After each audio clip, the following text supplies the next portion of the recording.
Cool. So, ladies and gentlemen, you're more than welcome to take notes on this as we go along. I'll just go through it briefly so you know what you've got. The first couple of pages are the slides from today's lecture, okay, just in case you need to refer back to them at any point. I will put them on show my homework as well, okay. After that, okay, there's quite a few of them. After that, I've given you a whole mock paper. Bits of it you will have already seen, because we've taken questions from it to do some of our practices in the past. Okay, but it is at least something that looks exactly the same as your exam paper will look, okay, and gives you that opportunity to redo some of those questions, and there are a couple in there, for example one on William Wallace, that you haven't done. The first bit, which is this bit, is the actual questions, and then if you flick past that, you'll see that I've included the mark scheme as well, okay. So that gives you not only the generic stuff for each question, which is in bold, okay, so what skills you need to show, but also an example of some of the content that you may discuss in that question. Okay? So you should be able to get a good idea of if you're talking about the right stuff or not. The one thing that I would like to point out, on the last page of the questions, I've crossed out question number 12. Question number 12 on the Edward paper is a 16 marker. Okay. Your 16 marker is on Stokesay Castle, thank you very much.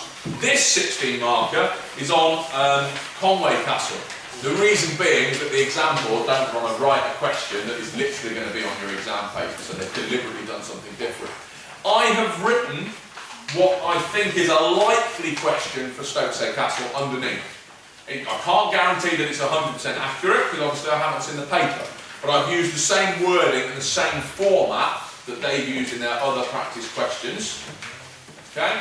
And I've had a think about Stokesay Castle. I can't think of anything that they can ask you that isn't going to be related to economy. Stokesay Castle is a prime example of economic success. Built by Lawrence of Ludlow, very expensive, etc., etc. So I think that however they phrase that question, there's going to be an economic slant about it, and we'll talk about that a little bit later on. Okay? That makes sense. Alright, that's yours to keep. When Miss does the lecture next week, you'll get a new copy of the slides, but you won't get another massive document because you've already got questions for both parts in here. Okay, Edward and Parent. So, we're going to start off, and I'll base myself over here for a bit because I need to start some clicking. We're going to start off with what your exam's going to look like, what bits you need to answer, what you need to do. I don't want anyone making silly mistakes by answering the wrong questions. So, as you know, at the end of year 11, you sit 2 exams. Each exam is 1 hour and 45 minutes long. Okay? Paper 1 tests the modern world stuff. So that's the America stuff you did in year 10. Okay? And it will be the conflict and tension module that we'll do after we've done Power and People. Okay? Paper 2 is your understanding of British history. Okay? That tests Edward, which you did at the end of year 10, and it tests Power and People, which you're doing at the moment. And in terms of the order that it goes Power and People first, and then the second section's on it. Paper 2 is what you will sit for your mock exam this December. Okay, and I don't know if the timetables are finalised, but last time I saw them, it was on the first Friday of your mock exam week, so about halfway through. Okay? And it will be 1 hour and 45 minutes long, and it will be a paper 2, so you'll have your first 4 questions will be on Power and the People, and your second 4 questions will be on Edward. Okay? It is an exact copy, and it will look like that paper that you've got, so that'll be your front page. Now, this is what it looks like. Draw your attention to a couple of things. That's the paper it is. That's the amount of time you've got, obviously. You need to answer every single question from section A, that's on Power and People, that's compulsory. Okay, every single question in section A. Section B, you only have to answer the questions on the topic that you have studied. So what the exam board do is they produce papers that can be used for different schools. So the paper will be used by every single school that studies Power and the People, but some of those schools will do Norman England, some of them will do Edward, some of them will do Elizabethan England. So you obviously only do the questions that relate to your topic. There are marks for your spelling, punctuation and grammar. in the 16 marker, the longer questions, you need to make sure that you are coherent when you write. And I'll be honest, the best way to practice that is to write lots. Okay, the more you write, the more you read, the better at it you will get. So that's simple and straightforward.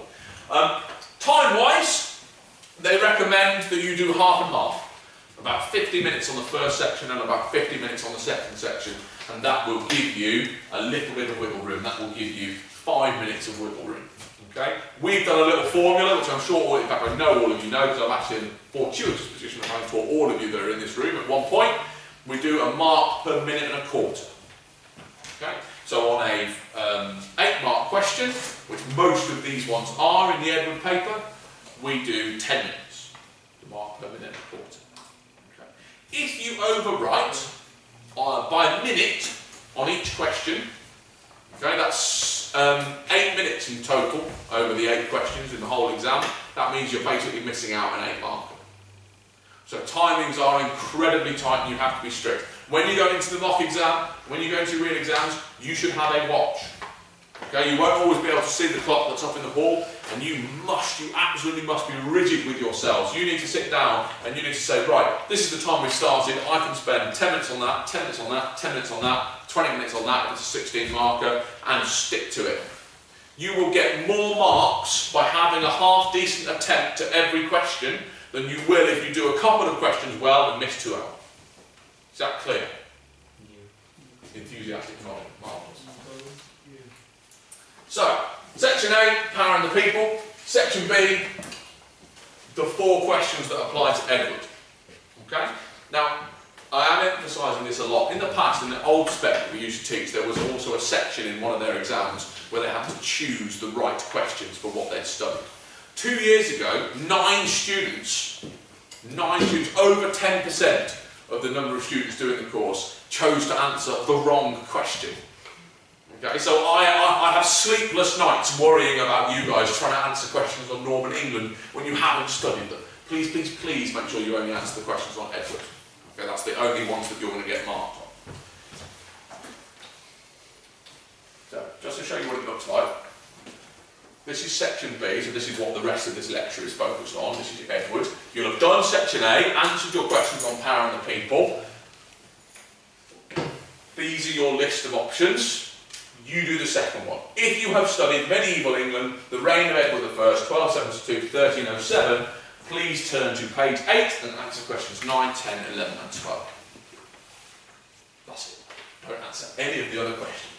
But as you can see, angry faces, happy faces. Make sure you do those ones. Really, really important. Right. What we'll do then, we'll go question by question. Okay. We'll discuss what the question is asking you to do, what the focus is, okay? And hopefully I'll give you like a blueprint, as it were, for the right technique to use for each question. When you are revising, do not spend 100% of your time on facts and knowledge. You have to split between the facts that you need to know, but also being really confident with what to do in each type of question. And I think I've said this to all of you in here, but I shall say it again. You don't know what topics you will get in your exam. You know you're going to have an exam on Edward, but you don't know what topics are going to be tested within that. The only thing you know for certain is the types of questions that you will get. You know that in Edward you're going to get 3 8 markers and a 16 marker. Okay? And you can plan the structure that you need, the approach that you need for each of those types of questions. And you know that's 100% certain. Okay? So it seems daft not to learn the stuff that you know is definitely going to be on the exam. So make sure you split your revision time between content and skills. And you've practiced every single question. So, question number 9, it gives you an interpretation. Okay? We've done a couple of practices. The first one we did was an interpretation of Edward when he was quite young and whether or not he was ready to be king. The first question is asking you how convincing interpretation B is about something, whatever the interpretations are. In here, in the sample paper, you've got a pictorial interpretation. It's a picture of the Battle of Stirling Bridge, which we've all studied when we looked at Edward's campaigns, and a picture of William Wallace being captured. Okay? And you are asked, if you turn over the page, how convincing is interpretation B about William Wallace's career? Explain your answer using interpretation B and your contextual knowledge. That means the stuff that you know about those events. Now, 8 marks, 10 minutes, 2 paragraphs, and a small judgment, and I do mean small. Okay, a couple of sentences is plenty. Remember, you're under strict time conditions. Your first paragraph should be on aspects of the interpretation which you find convincing. Okay, so things from that interpretation that you can support. Your second paragraph should be more critical, and you should find things that are less convincing about that interpretation. And then you want a small judgment saying how convincing it is overall. Okay, so we'll break it down paragraph by paragraph now, we'll go into a little bit more detail. Okay, so, paragraph number 1. Firstly, you've got to read the interpretation, you've got to understand it. Okay, you need to identify what the interpretation is actually saying. Is the interpretation positive about something, or is it negative about something? Okay, is the interpretation factually accurate, or does it seem a little bit exaggerated? You've got to understand the interpretation before you do anything else. You've got to identify the impression that the interpretation gives. You then need to find facts from your knowledge that you can use to support what the interpretation is saying. Okay, so if we're coming to this example that you've got in here, which shows a picture of William Wallace, you might have facts about the Battle of Stirling Bridge. Okay? You might have facts about Wallace's capture and the fact that he was betrayed. Okay? Those would be useful pieces of information that you could give to support that interpretation and suggest that it is convincing. Okay? Interpretation B is convincing because it shows the Battle of Stirling Bridge. In the Battle of Stirling Bridge, we know that, blah, blah, blah, blah. Okay? So you're giving knowledge, you're showing knowledge. You need to explain how that makes the interpretation convincing, and that only needs to be a sentence, but you need to say something along the lines of, this makes the interpretation convincing because it demonstrates that it's accurate, or it gives a good overview of this area of facts, or whatever it might be, but just something that links back to the idea of how convincing it is. Okay? Like a PEE, point, evidence, explain. So your first paragraph is positive. The second paragraph is more critical. Once you have identified things in the interpretation that you think you can support, you should go on to identify things in the interpretation which you think actually are less accurate. Now, a little tip here, please don't start your first sentence of your first paragraph by saying, this source is very convincing, or this interpretation is very convincing, because blah, blah, blah, blah, blah, and then start your second paragraph with, this source is not convincing. Because you look like a loony. You are arguing with yourself in the middle of your own essay. In your first paragraph you said that it is, in your second paragraph you said that it isn't. Okay, that's not good, that's not a very good way of approaching it. You need to be a bit more subtle. I know it's a skill a lot of you have, subtlety. You need to say something like, there are aspects of the interpretation which are convincing. For example, however, parts of the interpretation are less convincing. So you're still doing positive and negative, but you're recognising that you're not just saying, yes it is, no it isn't. You're saying, well yes, these bits are convincing, but these bits aren't. It's more subtle. Okay. Then it's the same structure. You find evidence that you could use to challenge the interpretation that you've been given. Okay. So facts that you know that might disagree with part of it. So linking back to the very first one that we did, which was on Edward, where it suggested basically that he was headstrong and he was spoilt and that he wasn't ready to be king, lots of you used the example that actually in the Battle of Evesham he was a really effective commander. That's a good piece of evidence to disprove part of the interpretation that you had looked at. Does that make sense? You could nod enthusiastically or shake your head. Yeah, good. that I talked about being subtle. Once you've done your 2 paragraphs, you need a very short conclusion, a sentence or 2. Overall, how convincing is that interpretation? Is it very convincing? Is it not very convincing? Or, if I were you, you're probably going to argue that it's partially convincing. As in, bits of it aren't convincing and bits of it aren't. Because most interpretations will be put in there so that you've got some good stuff to say, but also some criticisms. And therefore you're going to go, well, it's partially convincing because this is accurate, but this isn't. 10 minutes, 2 paragraphs, 1 conclusion. Any questions? Nobody wants to answer a question, ask a question because they all know they're on camera. So, question number 10 then. Question number 10. Still 8 marks, therefore 10 minutes. Still 2 paragraphs and a small judgment. Okay. This is an explanation question. Explain what was important about something.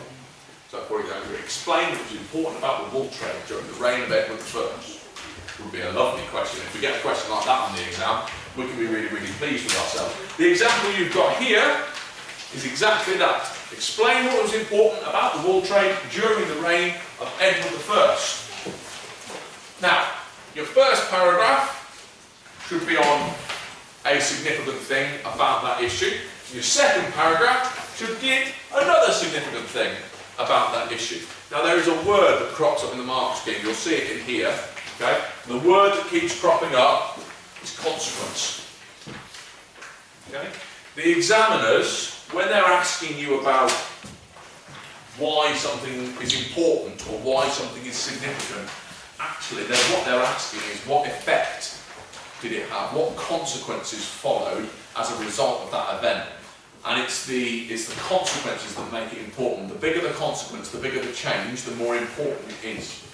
So when you are discussing something important, you need to think about what it caused, what consequences happened as a result of that. So this example in here on the wool trade, you need to be thinking, okay, well, what were the important consequences of the wool trade? Individual people became more wealthy. Okay, Lawrence of Ludlow is a great example of that, and built Stokesay Castle. So you can think about the consequences. Jack, can you pay attention? Yeah. Thank you. You can think about the consequences on the individual people. You can use Lawrence of Ludlow as a good example. But you can also think about the consequences for Edward.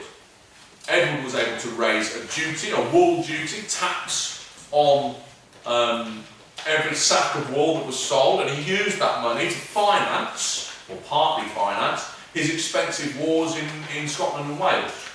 So we've got the basics of 2 paragraphs there. We've got one consequence in the first paragraph, the consequence of the wool trade on the individual people, the ordinary people, but also a consequence that we can discuss for Edward in our second paragraph. So that we are making sure that we don't just focus on one issue.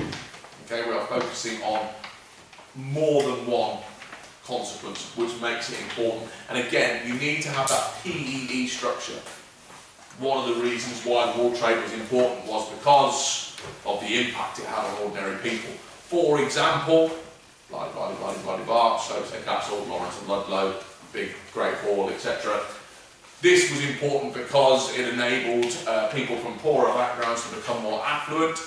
You may also perhaps want to bring in that famous villager who became more affluent, partly as a wool trader, who was also involved in brewing and things like that. What was his name? Hugh Cock is absolutely correct. And then obviously you're going to have your little conclusion saying how important it is overall. So, paragraph 1. As I've said, you must focus on the consequences and the effects of whatever the issue is. Okay? You could use, and this is, if there's anything that's worth memorising for this question, it's this list. Okay? When you're trying to think of a consequence, because that's your point, okay, you could think about whether it affected a large number of people, whether it had a short or long-term impact, how much change happened as a result of the event or the issue, whether it affected events in the future, whether it gave people more or less rights, whether there were any economic benefits for Edward or for ordinary people. So in the case of the wool trade, we're going to be focusing on the bottom bullet point. Economic benefits for Edward For ordinary people, 2 paragraphs, 2 consequences. Okay? But it might be on changes that Edward made to the law in England, in which case you could perhaps do the top one, the number of people that were affected by it, but also this second one from the bottom, did it give people more or less rights? How did it affect the rights that they had in England? So there's normally a couple of those points that you can steal to help you to explain the consequence. Cool. And then for the second paragraph, you do exactly the same thing. Okay? You identify another important consequence. And as I've said, on the one on the wall trade, you could focus on ordinary people. You could also focus on the situation for Edward. Once you've done that, really, really simple.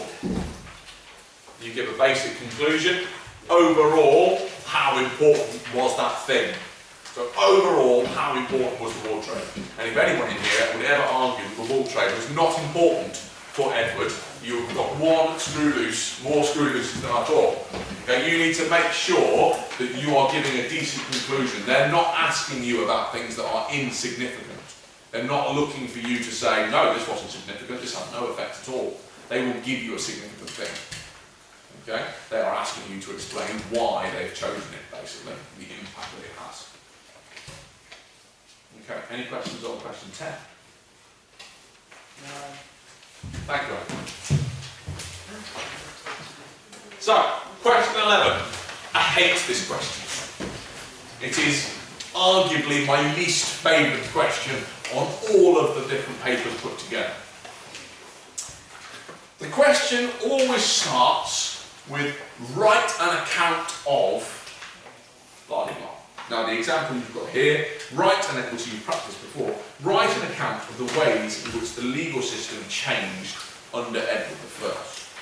Now when somebody says to me, write an account, that sounds like a story. Tell me what happened. Okay?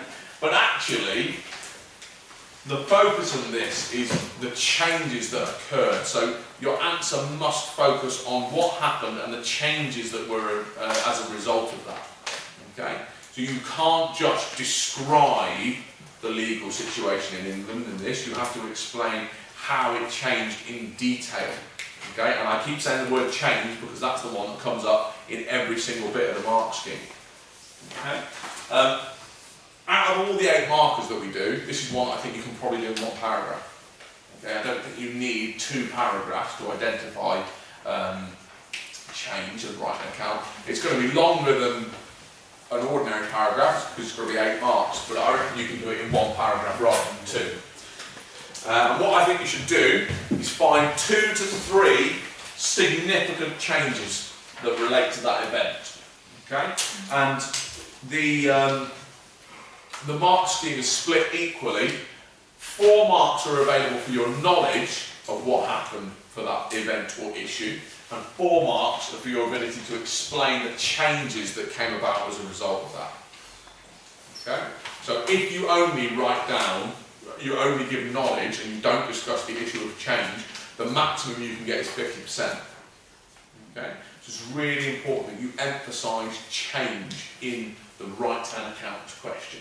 Okay? And I want to see it. I want to see the word change in your answer. This caused a significant change because. Okay? And then focus on, again, who did it cause change for? Was it a large group of people? Was it a small group of people? Was it change for Edward? Was it change for the country? Where did this what effect did this change have? And how big was that effect? But focus on the impact of change. Now, as I said, you want 2 to 3 significant changes. If you only talk about 1 change, okay, then you're not going to get out of level 2, which is 4 out of 8. You need more than 1 area of change. So if you're talking about legal change, you could talk about the Statute of Mortmain, you could talk about well, any of the statutes really that we've covered. We did a whole double lesson on it, remember, and we drew little memory pictures and all sorts for the different statutes. So you'd only need to pick a couple of them and explain the changes which happened as a result. You could discuss the 100 roles, that would be a good example. That's an example of legal change. Okay? And obviously that has a huge change for the lives of ordinary people because it enables them to say, well, to list their complaints. They're not happy about this, they're not happy about this. Okay?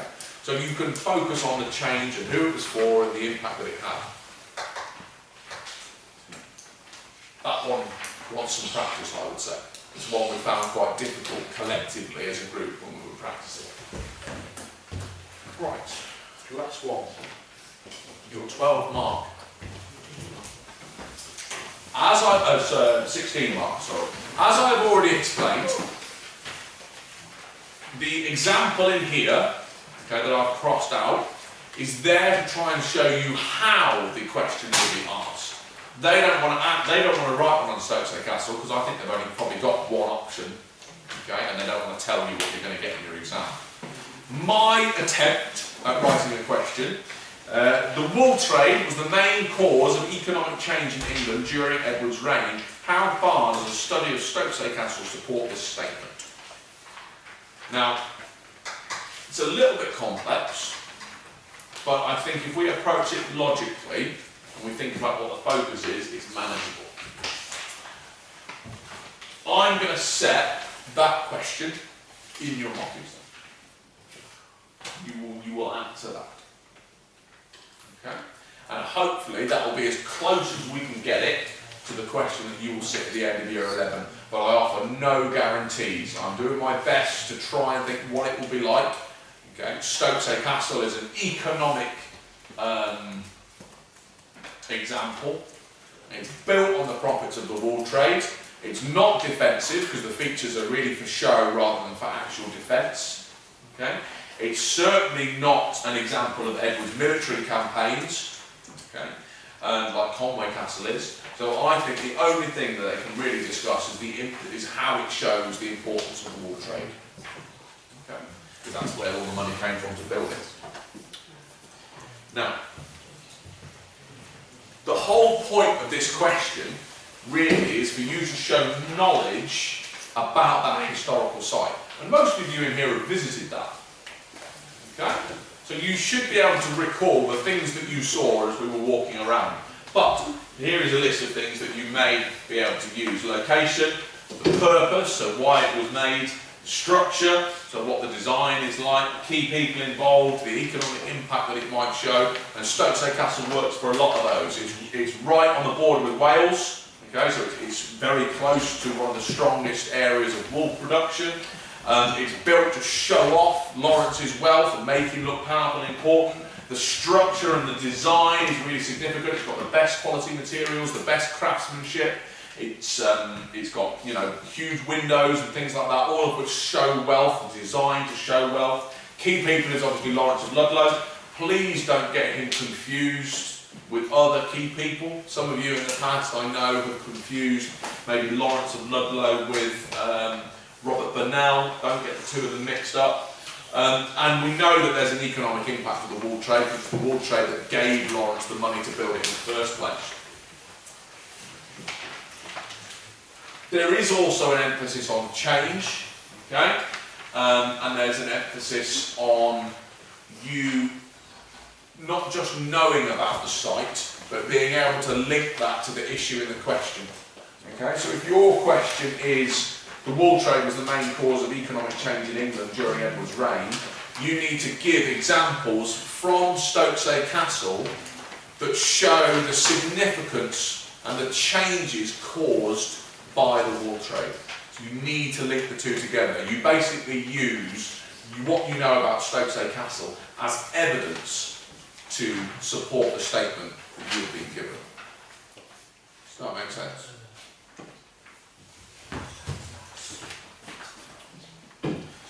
It's worth 16 marks, double the 8 markers, so you spend twice as long on it, spend 20 minutes on it. It's going to be 3 to 4 paragraphs. Okay? So you want to try and find 3 to 4 features of Stokes Castle which you can use to support the statement that you've been given. Okay? So, which is what I've said here, and changes in every part of the mark scheme. Okay?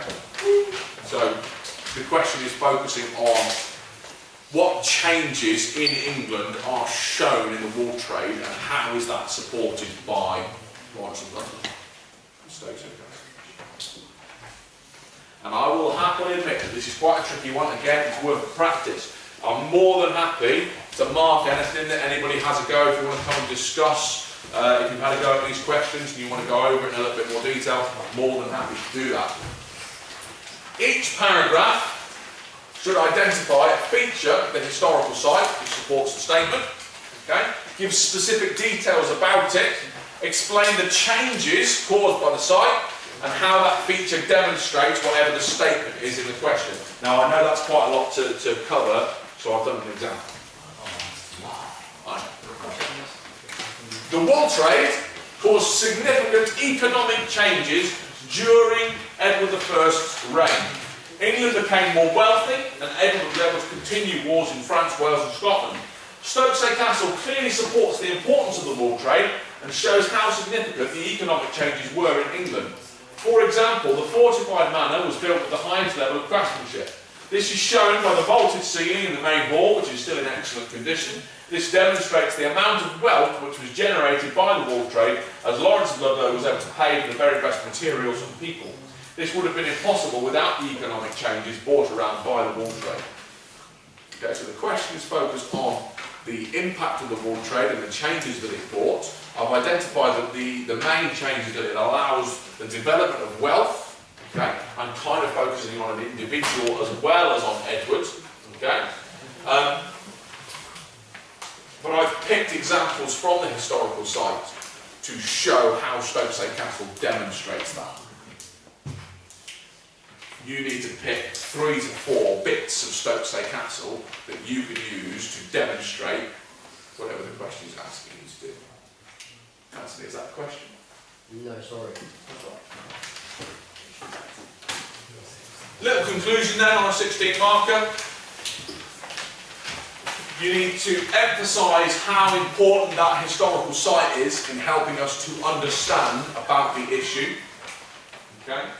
And you should judge how far it supports the statement. And I would argue Stokesay Castle strongly supports the view that the wool trade is the main factor in economic change. That's about it. Any questions? Okay, a couple of points then before we finish off. Your mock exams start in December. We've got, what are we, the 14th today, so you've got about 4 weeks before you sit your history mock. Okay? It is really important that you approach your revision. Stop shuffling. Sit still. Thank you, Scott.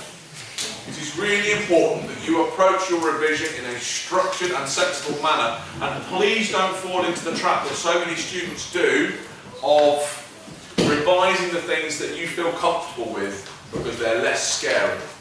Okay, it's very, very easy to go over stuff that you already know, okay, because it makes you feel confident and it makes you feel happy. And I get that, I understand that, but if you already know it, it's not much use to you. Okay, you need to focus in on stuff that you know you find difficult and that you know you find challenging. Okay, Lily, would you press the stop